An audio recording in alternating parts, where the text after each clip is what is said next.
Good afternoon, ladies and gentlemen, and welcome to another exciting Listen with Vobes. Hope you're all well and doing good things out there in the, what is it? Well, in the Vobe show, it's the Vobosphere, but I suppose out there it's in the listener sphere.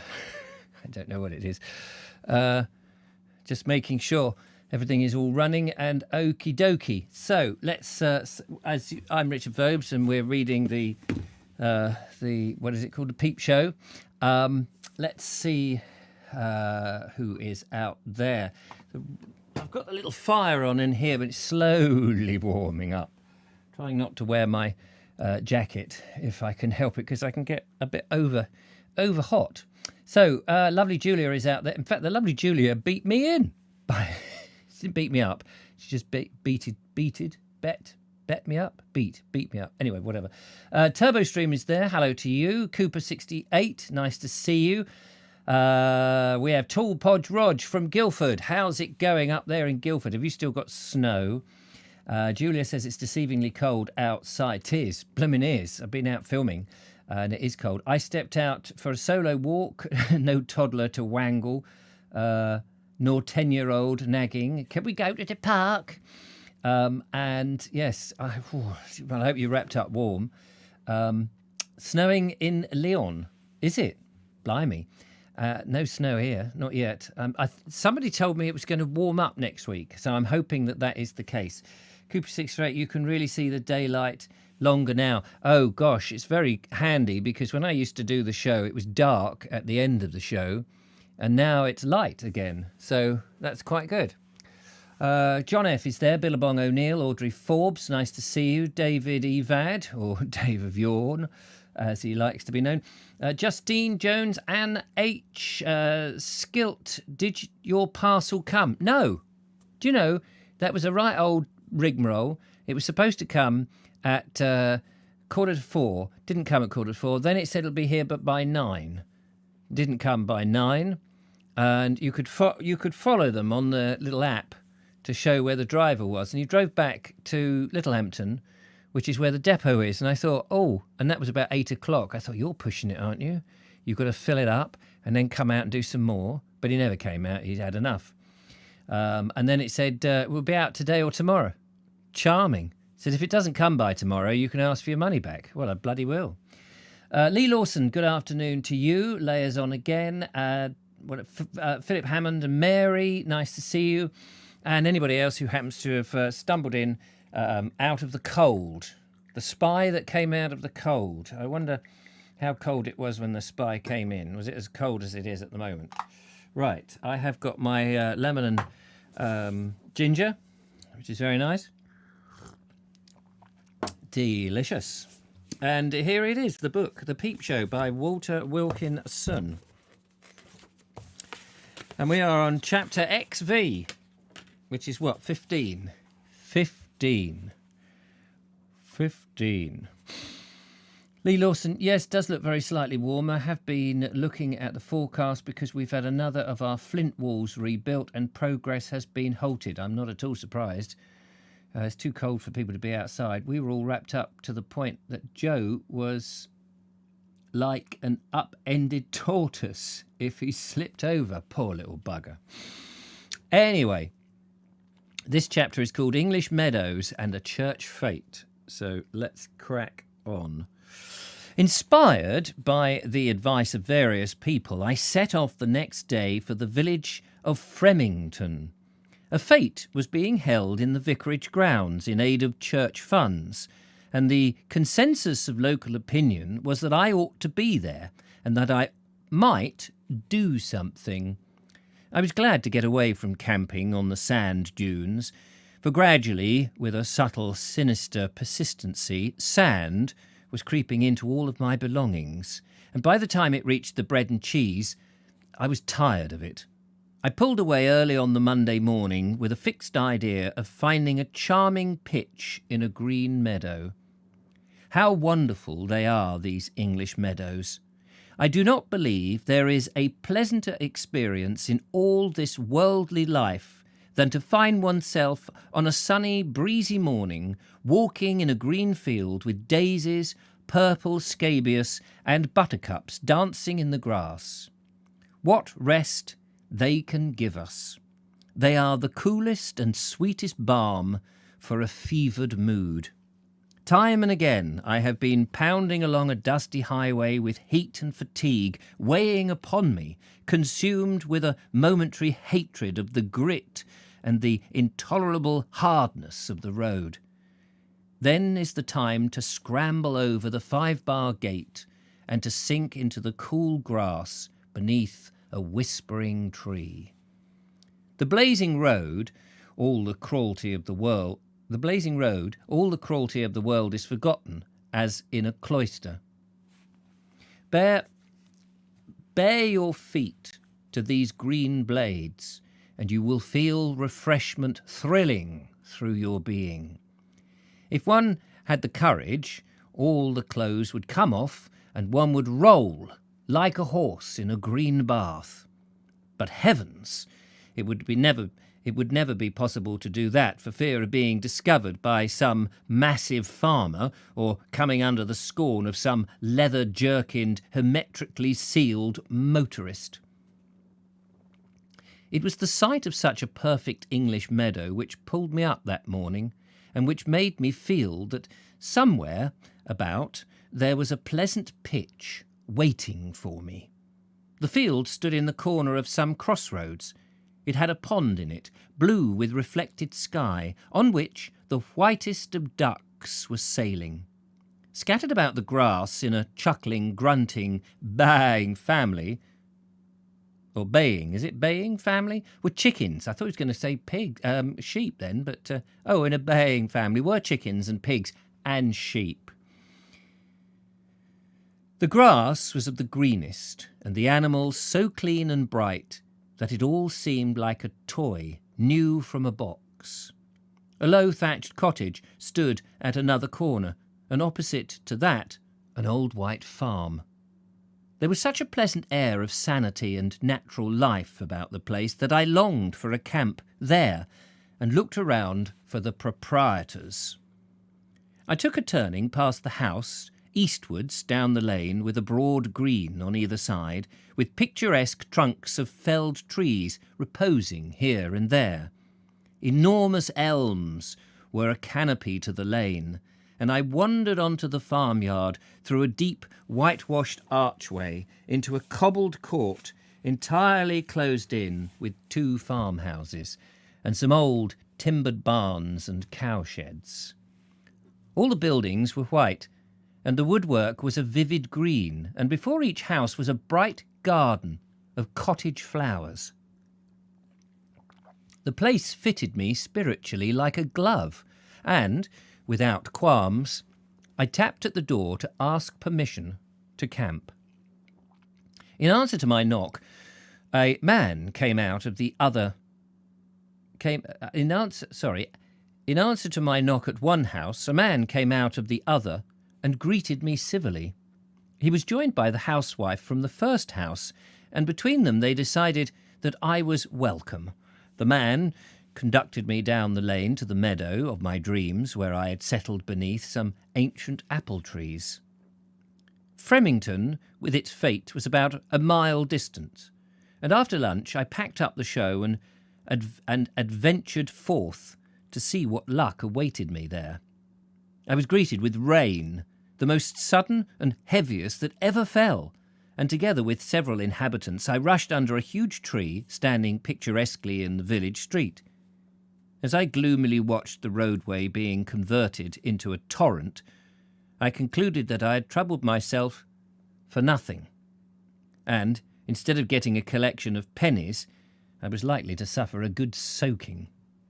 But in the meantime, a number of charabancs arrived in the street, making a great ado in getting their passengers into the inn. Here was entertainment for us who sheltered under the tree, especially for Granfer, a decrepit, minute old countryman, the oldest inhabitant of the humorous papers. In deplorable language he kept up a constant run of chaff and comment, entertaining us by shouting remarks at the proprietor of the charabancs, a solemn man too dignified to respond. Grandfer chuckled and babbled on. He were a village boy. I knew him when he were at Babby. Knowed him all me life. But he's a gentleman in Coombe, and he don't know I. He's making money with them cars, and that be worth to him. What? They pay £1 a day for riding in they cars? £1! And what do you think they offers me and my pony and cart for a day? A shilling. Only a bloomin' bob. Yes, chimed in another shelterer, but your pony is like you, Grandfer. You know, the oldest in the village. The rain ceased as suddenly as it had commenced, and we all sheltered. The rain ceased as suddenly as it commenced, and all we shelterers set off about our suspended business. I came to the fete ground and interviewed a curate at the gate, who interviewed the vicar, and it was arranged that I should perform for collections, the church organisation taking 1/3 of the proceeds. Coming in at the last moment like this, I seemed to be rather a fish out of water, and I didn't receive any encouragement to perform. The curate was a long time deciding on my pitch.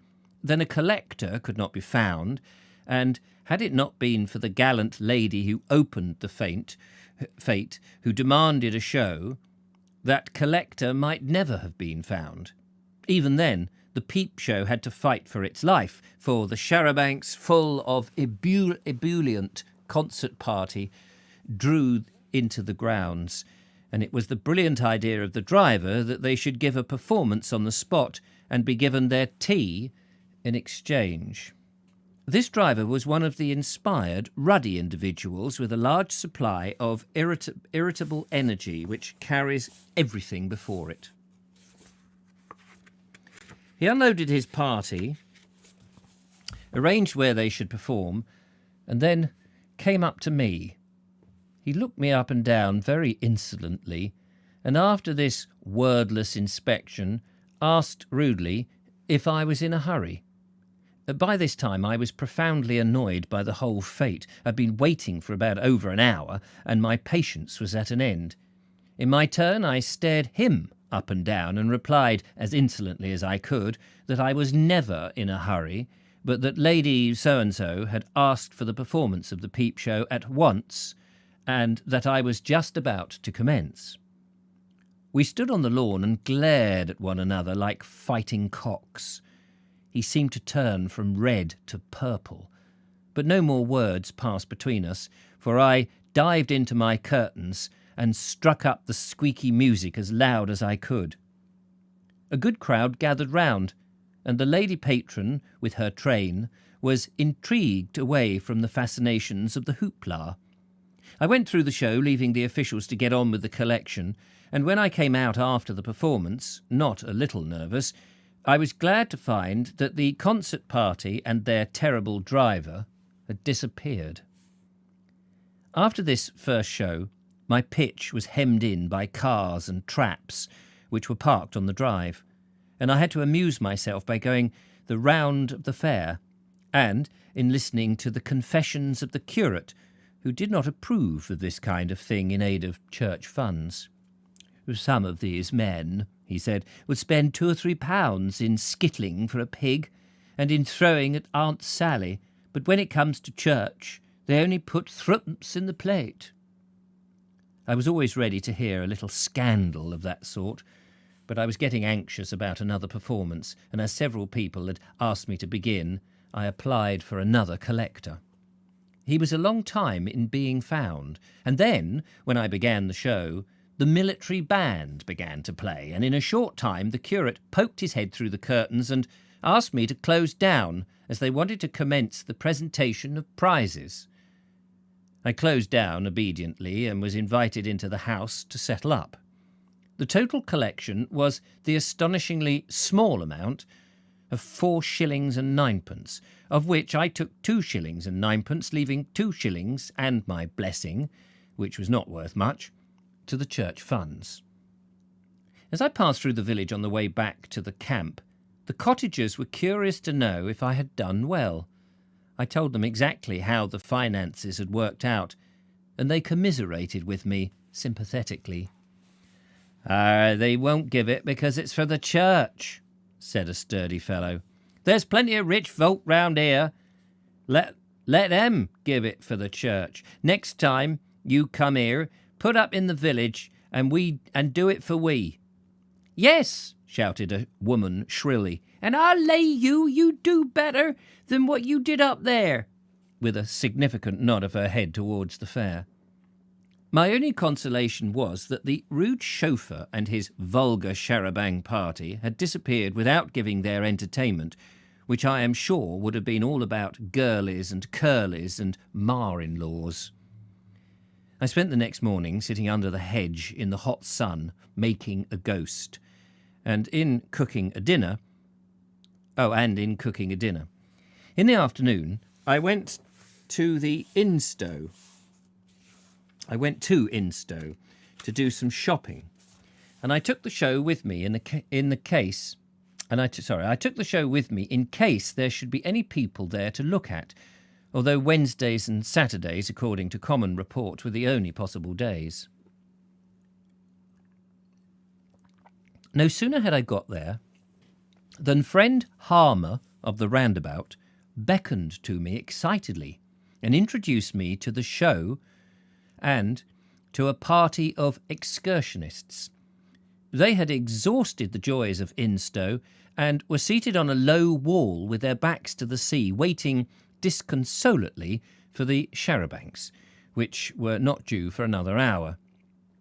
They did not enter enthusiastically into the idea of a performance. If I remember correctly, they said not a word, and not one of them smiled. Piqued by this indifference, I set up the show and got to work in fighting mood.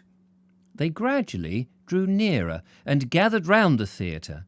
A few more people came along, and I was able to do 2 performances, being much cheered by a man in the second audience who exclaimed, in response to my modest request for a copper for the showman, "What, after all that hard work? That's all good work and jolly good fun, a copper?" And the enthusiast dropped a 6pence into the hat. By this time the shops were all closed, and instead of coming to Instow to spend money, I had found that I had gathered into the exchequer the noble sum of 6 shillings. I camped again with the roundabout man, who sold me some bread and paraffin and entertained me with glowing accounts of what he would do if only he had a set of swings. We are now on chapter 16. How is everybody doing? Are you all doing what Ho Vobster says? Andrew Norris. Lovely to see Andrew Norris there. I've got some recordings to do in my studio here, says Martin Cannon, which is marvellous. I'm off to paint the inside of our church in a bit, says Holly & Co. There was a fair bit of patching to do from these kids, using the space for hockey games. Blimey. Chapter 16. My next job was to make the attack upon Bideford, which town had been recommended by several people as an excellent pitch for a Punch and Judy show. Of course, these people had never done such a thing. They had never done a Punch and Judy show anywhere. The only reason that they had recommended Bideford was that they knew nothing about the place, and consequently knew no reason against showing there. They had been to the town, which they found full of people, and it was easy for them to imagine that if all these people saw the show, and if they all put something into the bag, why, what a great big bag it would be. It is a cheap and easy amusement, giving other people advice. It is usually building other people's castles in the air, which, after all, is not to be despised, and it can certainly give a zest to my tramp and it certainly gave a zest to my tramp that Thursday morning, for was I not going to Bideford, the finest place in all the world for peep showing? It was a gay, breezy morning, with white clouds flying. The air came fresh from the sea, settling all the trees, the bushes, the hedges, and the fields of corn, dancing in its measure. It was a pretty good road, going under bits of pinewood, past meadows and cornlands, with the wide river to one side, and over the wooded hills rising on the other bank. If I remember, I wandered along the road composing puppet plays, which were far too ambitious ever to be performed, until I came to the outskirts of Bideford, where I met a smiling old lady with a basket on her arms. I asked her if she happened to know who owned the land thereabouts, and did she think they would allow me to camp on it for a few days. She didn't know about that. She knew, and she did not know about that. She knew, and she did not know quite a number of things. But finally she gave me the directions of how to find the farmer, and this is what she said. You go up this road to the left, which you can't mistake, 'cause it's the only one, and you go along till you come to the farm. Mr. So-and-so it is, and the land isn't his, then it'll be his son, which is his house is this one this way. And either one or the other would be, so you can't mistake 'em, and I hope you'll be successful, as I'm sure you will, young man. I followed the old dame's directions until I reached 2 thatched cottages, and here, in answer to my inquiries, a stout housewife furthered more information. Yes, Mr. So-and-so's house is the first one over there, behind the trees, which you can't see now. He won't let you. He would let you camp, all right, I dare say, but he's not in now. He's down in Bedford in his office, where you might not find him if you don't know where 'twas, 'cause you see he might be out and about, as I dare say he is. But she said, this field next to our garden belongs to a butcher, and he's got pigs in it now, so you could go in there, I should think. Pigs in the field, and I could go in there? I could not quite see the logic of that remark, and I looked gingerly over the gate into the butcher's field to see his animals, and see if his animals bore any resemblance to myself. An enormous sow lifted her head and gazed at me suspiciously. The family resemblance, if any, was very faint, but when I asked her how she did, and when I asked her how she did, and she answered with a sympathetic grunt, I was not so sure. As we still looked inquiringly at each other, a third cottage lady, this time a very thin one, came up to the gate. She was carrying a basket of victuals to her husband, who was harvesting, and she also thought that I might be able to camp in the butcher's field. So I climbed over the gate, much to the terror of the sow, and sat down under the hedge to eat my lunch. In a few moments the stout cottager who had classed me so lightly with the pigs came through the gate. She was also on her way with a basket of food for the harvesting husband, but on seeing me she stopped. She passed her basket from one arm to the other, and she blushed. She was obviously nervous and distressed, shifted her feet and looked at the sky, and taking a deep breath she says, "Oh, I wanted to apologise because, if you remember, I said there were pigs in the field so that you could go in there, and when I thought of what I had said, I'd come over, well, I don't know what you will think, and I'm so sorry, I didn't mean anything at all." So she was so genuinely distressed that I laughed, and hastened to say that I had not noticed the insult, whereupon she laughed louder than I did. To put it Devonshire-wise, she was properly amused with herself. By this time the thin lady had returned from delivering her luncheon to her husband, and brought with her the great news that this husband was in partnership with the butcher, and neither of them would object if I camped in their field. As cheerful information, I pulled the old encumbrance through the gate, and set up the tent so that I could sit in it and look down on all the houses of Bideford, the river, the bridge, the quay, and all the little people walking up and down there. So that is how I got pitched on a hillside outside the town, under the maternal care of these nice old cottagers who have behaved to me with such ready friendliness that I began to wonder if I had fallen into some charming utopia whose inhabitants' first duty was hospitality to strangers. Bideford is a romantic town, with its hilly streets, its views of the river and country, and that bright, clean quay, with shops on one side and all the ships and rivercraft bobbing about on the other. But what a place for a Punch and Judy showman! All afternoon the officials tossed me about like a shuttlecock.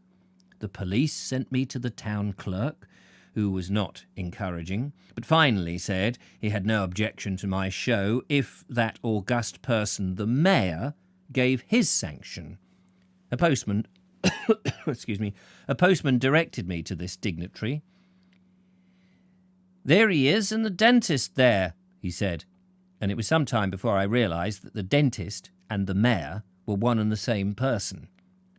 Walking into the operating room, I found the mayor, the callous man, sitting in the operating chair and calmly reading a newspaper. He entered very affably into the question of Punch and Judy showing, and in the end said that as far as he was concerned, I might do my performances, but I better go and see the police. So after this interview, I went to the police station and interviewed the inspector, who said that he had no objection if the mayor and the town clerk were agreeable.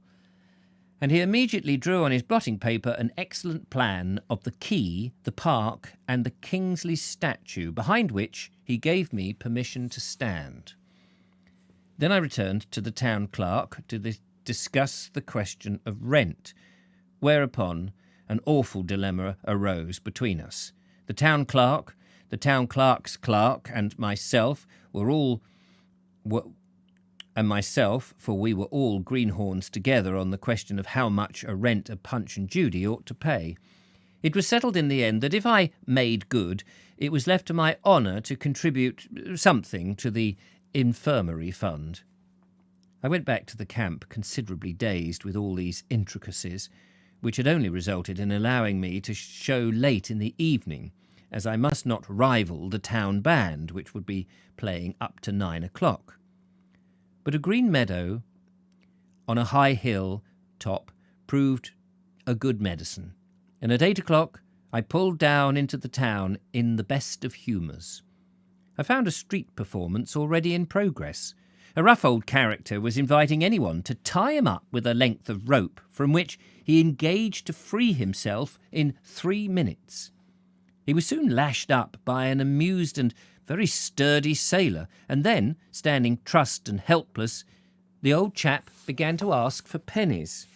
A few were thrown into the hat, but he pleaded for half a crown at least. "Think of the price of beer, gentlemen," was his appeal. At 1 and 8pence the contributions came to an end, and the performer began to free himself.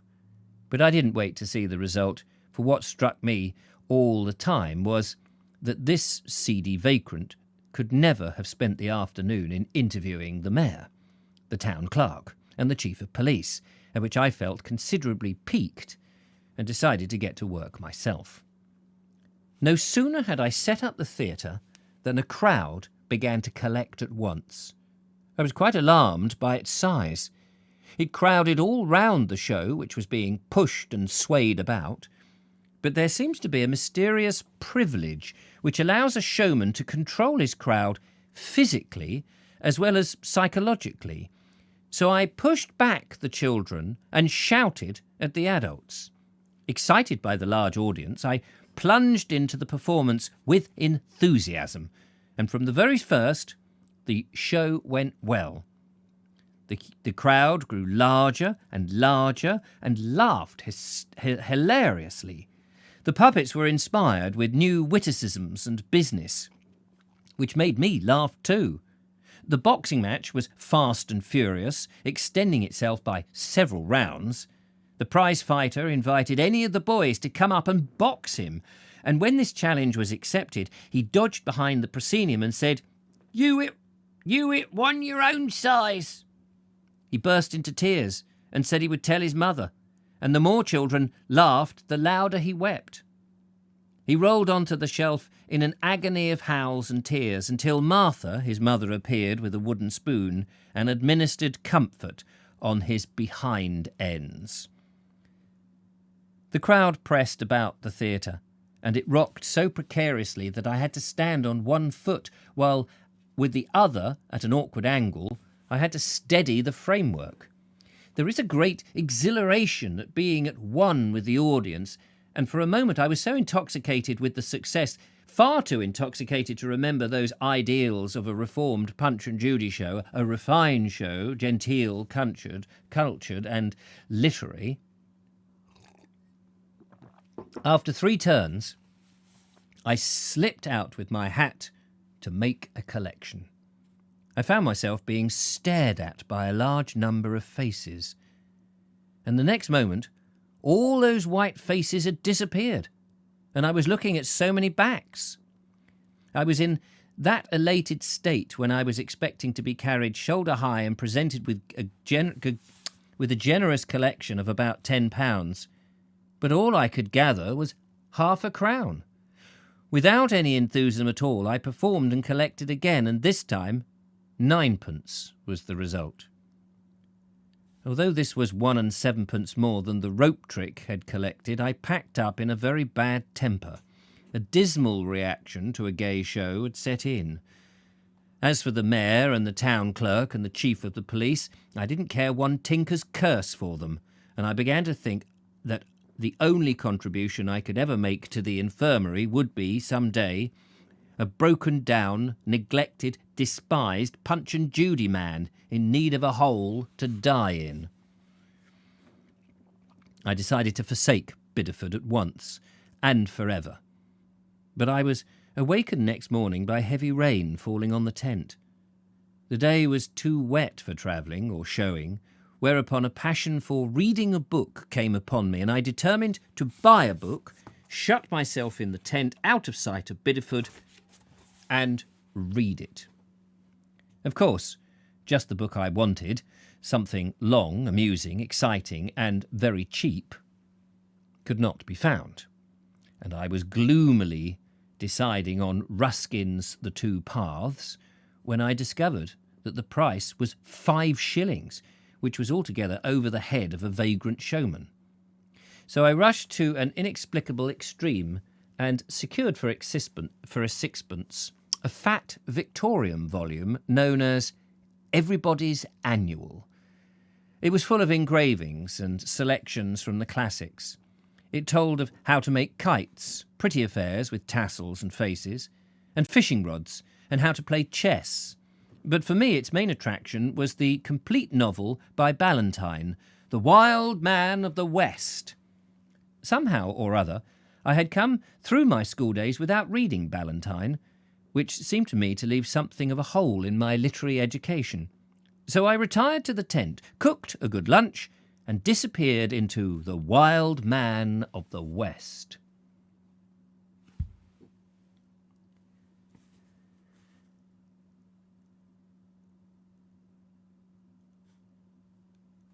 I'm just pausing there to look at your things. Is that person... Message deleted. Yes, we don't want that person there. Thank you very much. Bye, Felicia.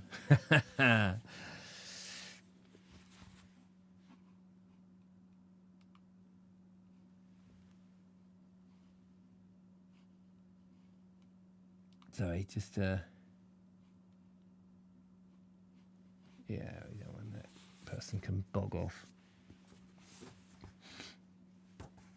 We do, unfortunately, ladies and gentlemen, we do have the occasional troll that tries to sort of muscle in and pretend to be something other than they're not. And I think they're a very sad individual, really. Anyway, very jealous and very sad. And basically, they'd be better if they got off their arse and did something for themselves. Anyway, so there he is. He retired. How are we doing on the old time front? Oh, not too bad. Stingy Bideford, the incessant rain, my cramped quarters were all forgotten. This optimistic tale of trappers, campfires and prairies, with its satisfactory and complete conclusion, carried me very successfully through the wet afternoon, and in going through the volume from part to part, I did not stop once to read the entrancing articles on marbles or homemade footballs. I shall certainly read another book by Ballantyne when I get the chance and when no one is looking. There again was answered the question as to what I do when it rains. My bit of meadowland, 7 feet by 4, was bone dry, and my belongings were in the tent under the waterproof. The large drops of rain came to a sudden dramatic stop just above my head. Smack. Smack. I sat secure, enjoying my close proximity to the baffled elements.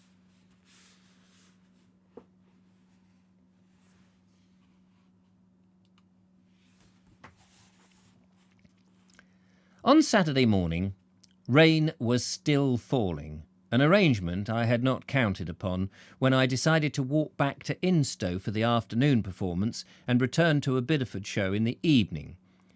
As there was some promise of the weather clearing, I set off in the rain, but halfway to Instow it was so heavy that I went under a large railway arch for shelter. I made myself comfortable and had some lunch, which was mostly draughts, not of Devonshire cider, but of a very cool Devonshire wine. Soon after midday, by which time I was as cold and as miserable as any person may well be, I saw a charabanc draw up on the road about 20 yards away. A couple of dozen men scrambled out with much shouting and talking, and carrying with them 2 cases and a small barrel, like a group of conspirators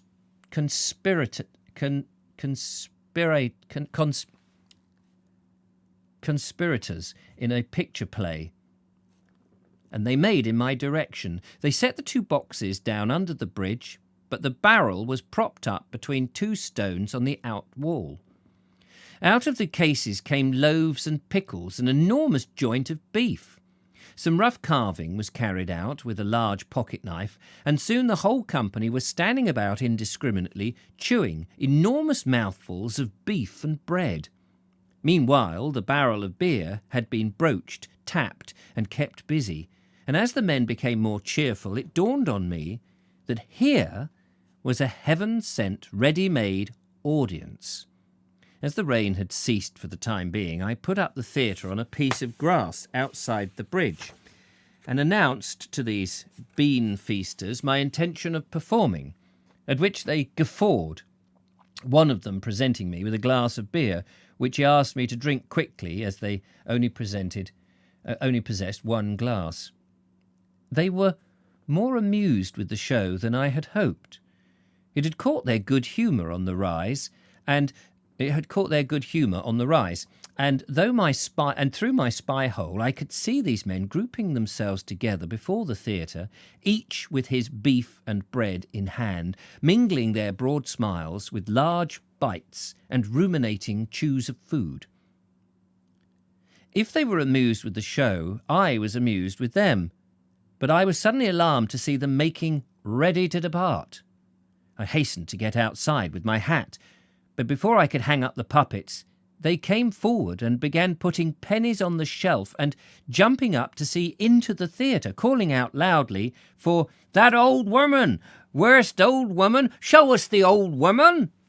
So I put up Martha, who thanked the kind gentleman, whereupon one man shook hands with her, another prodded her ribs, which of course was really my hand, with a hard finger, and another, not to be outdone, took off his cap, not from politeness, but in order to hit her with it. The charabancs, the beer, the barrel of beer, and the men drove away, leaving me 2 shillings and 8 pence in pennies. And by the time I had packed up, Rain was falling again. I retreated under the draughty bridge, and this time was entertained by a sailor from a ship anchored in the river, who was in very bad temper because he had sailed around the world without making a fortune. In spite of the weather, I got to Instow and rushed through a performance on the beach, after which I retraced the 3 miles back to Bideford. And what with putting up and taking down the theatre and the 7 and 8 miles of tramping, this was all good hard work.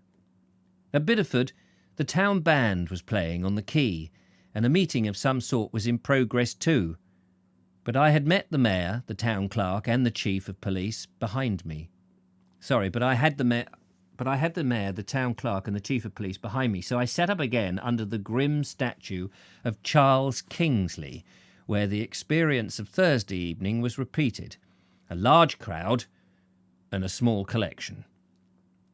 Under such circumstances as this, I should have had a collector, but the difficulty of finding such a person at the moment's notice. To find such a person at a moment's notice. It is not everyone who has the ambition to be a street collector, and it's not everyone that I would ask to collect for me. I had no objection to getting bigger collections, but at the same time I didn't wish to purchase them with the sacrifice of my soul. That very evening the devil tempted me, but after all his blandishments he only succeeded in contenting me with a small bag. This is how he set about it. As I was packing up the puppets, there came sneaking round the back of the theatre a young chap with a fiddle under his arm. With alarming politeness, he held out his hand and said to me, "Well, friend, how are you? How's things doing?" I was careful not to look at the proffered hand, and he was quick to feel the cold reception. "Don't you remember me? Why, I met you at Minehead a few weeks ago." I remembered only too well. It was knowing the busker who had been so irritated by our amateurish collecting. He was followed by another individual, a miracle of cheap smartness, whom he introduced together with a strong smell of whisky as my friend. Sorry, I'm just trying to work out what that means. He was followed by another individual, a miracle of cheap smartness, whom he introduced together with a strong smell of whisky as my friend. But we were now very anxious. Both were now very anxious to shake hands and thrust out their hands so expectantly and so insistently that I was forced to comply. But as they were not the sort of people who shake hands in an ordinary way, their ingratiating behaviour only made me suspicious. They did not leave me long in doubt in their intentions. They soon imitated that I ought to have assistance, and that they were the very people to provide it. The busker led off. "My friend is about the top notch in collecting. If he misses anything, well, you may be sure it ain't his fault." The smartly dressed fellow spoke for himself. "Oh, yes, I'm keen on collecting, all right." He smiled fearfully, automatically, like a grotesque ventriloquial figure. He meant to be ingratiating, but it terrified me, for I could see that smile did not fit in the least with his trim clothing. There was something uncouth about that smile, something of the underworld, the Apache, the devil was in it now. The man with the fiddle leaned nearer to me, and in confiding tones, odorous with whisky, continued, "Now, you've got a clever show here, and it must be hard work, and you don't want to work for nothing. We don't work if it isn't necessary. All you want to do is make some sort of noise on the instrument, and then work the collecting. There is no doubt that you've got a good show. You've got a good draw. Now, me and my friend are going to Cornwall, finest country in all this game, finest country out for this game. And if you'd like to join in, Why, you see, you could do the show, I could play my fiddle outside, and my friend could get round and tell the tale. Momentarily, I was attracted to the idea and wondered if I should join with them for a week or two in order to experience their way of living on the road. But something at the back of my head was at work, refusing their help, and I soon saw that these two unsavoury characters would never mix with me and the Peep Show. I excused myself on the score of engagements, and we both shook hands with terrific heartiness. They bowed themselves away in quite the best penny-receiving style. No sooner were these fortune-making rascals away than I knew that they were the devil, for all the time in my company they had been thinking of pubs, cadging, and no work, and tots, and woodbines, and making a noise on an instrument. As these bogus artists shuffled away into the crowd, I saw again the beauty of the night coming down on Bideford, the full moon rising over the hills, and the lime trees by the water silhouetted against the silvery brightness. In spite of all the pennies in the world, I must be free to see and enjoy this sort of thing, and could never be tied to these snuffling experts in the art of cadging. And now, that's the end of that chapter, and now this is chapter 17, but we will save that for next week. I know it's only 1:45, but I think we will save that for next week, because I was struggling there towards the end, and I apologise for that. The old eye was bouncing about. I've been at the edit suite rather a lot, and now reading all that close work, I just need to relax the eyeball. Sadly, says Anne H, trolls are everywhere. Yes, so we get them. One should these days be suspicious of anyone claiming to be from the BBC. Oh, that idiot from BBC Writers who calls themselves BBC Writers. They're not BBC Writers because their email address, this person has emailed me. It's now in my spam, so I don't know whether they still contact me, but they put this email, BBC Writers. Obviously, they're not BBC Writers, because if you are a writer at the BBC and you want to put BBC in your thing, you would be, whoever you are, Joe Blow, at bbc.co.uk. You wouldn't be BBC Writers at Gmail, which is, funnily enough, what their email is. It's just a quick, cheap, easy account that's been set up. Zebedee, Brian, Dylan and Ermintrude. That's the magic roundabout you're talking about. Just Florence of the whole world of the magic. I was engrossed in the story, so I didn't notice. That's marvellous. They should stay under the bridges where they belong. Absolutely right. Linda Kane says, yes, I can hear the music too. Ba, ba, ba, ba, ba, ba, ba, ba, ba, ba, ba, ba, ba, ba. Isn't that the music? You can hear the music. Yeah, boing. Time for bed. Anyway, there we are. I was just getting a little bit tired. It's the end of the week. Been doing it all week, as you know. Got the Vogue show to get through tonight as well, so that's all grand. Thank you very much for coming along. It's all very good. Loving it. Very interesting. Like the fact that he brought those characters back, you know. And I quite like the fact that he was saying if he remembers it, he was thinking of. You know, he sort of clearly wasn't writing it at the time, and he was remembering that. I wonder how soon after the trip that he wrote the book. I would love to know whether it was that in the winter that he wrote the book of that season. Justine Jones is having a happy new year in China. Welcome. And going to Siena next week, says Linda Kane. Going to Siena. Who is? You are or he is? Where's Siena? I didn't know we were allowed to travel.